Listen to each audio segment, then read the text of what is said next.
100 000 $ pour une cartouche NES. Faut arrêter les conneries, les collectionneurs fanatiques.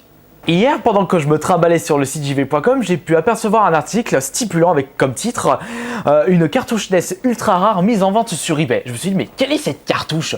Je pense pas que ça soit un Mario, une prototype de Mario.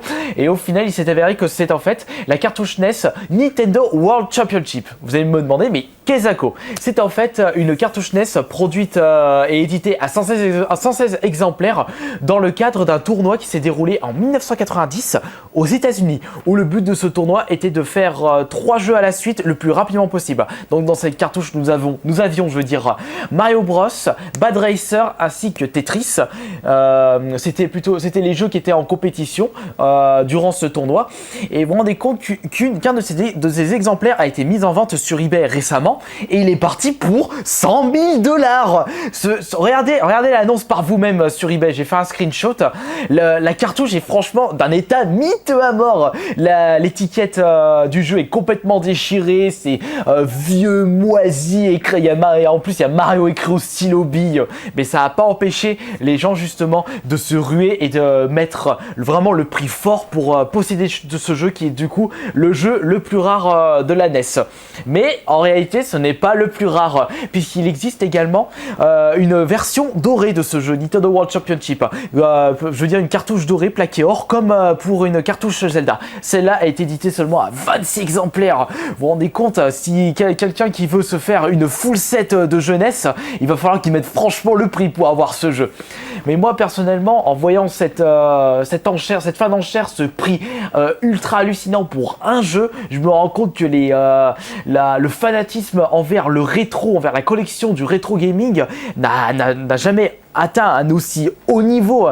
On a l'impression que ça va jamais se terminer. En 2009 voire en 2011, il y avait des exemplaires de ce jeu mis en vente sur eBay. Ils étaient partis entre 15 000 et 20 000 $. Vous vous rendez compte, la cartouche ultra délavée, 2-3 ans plus tard, elle est partie pour presque 7 fois multiplié par 7 le prix initial, c'est-à-dire parti à 100 000 $. Mais c'est franchement hallucinant. C'est vrai que les gens me disent souvent dans ma collection, ouais, pourquoi tu te vendrais pas toute ta collection et t'acheter une voiture? Je n'étais pas d'accord sur ce coup-là, mais franchement, pour mettre 73 000 € à choisir entre une vieille cartouche NES moisie et une belle voiture, je préfère franchement m'acheter une belle voiture. Bon, c'est vrai, j'ai pas la même valeur, je suis pas aussi riche que la personne ou les personnes qui ont suivi et enchéri sur cet objet, parce que franchement, mettre 100 000 $ sur ce jeu, faut avoir vraiment de l'argent jeté par les fenêtres. Excusez-moi du terme, mais moi en tant que collectionneur, je trouve ça franchement hallucinant. C'est ultra abusé.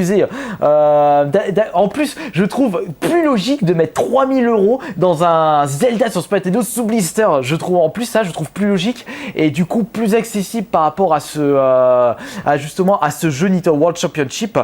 Bon, et en plus, je me demande lequel est le plus rare entre les deux. Si c'est un Zelda Super Nintendo sous blister en version PAL ou un Nintendo World Championship. C'est vrai que comme il a été édité à 116 exemplaires en 1990, il y a dû avoir des exemplaires qui ont dû être jetés, perdus dans la nature, détruits.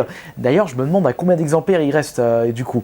Mais le pire dans tout ça, je pense que c'est la version dorée de ce jeu qui a été édité à 26 exemplaires. Vous vous rendez compte, s'il y a un de ces jeux qui est mis en vente demain sur eBay, ça ne m'étonnerait pas qu'elle parte entre 500 000 $ et 1 million de $.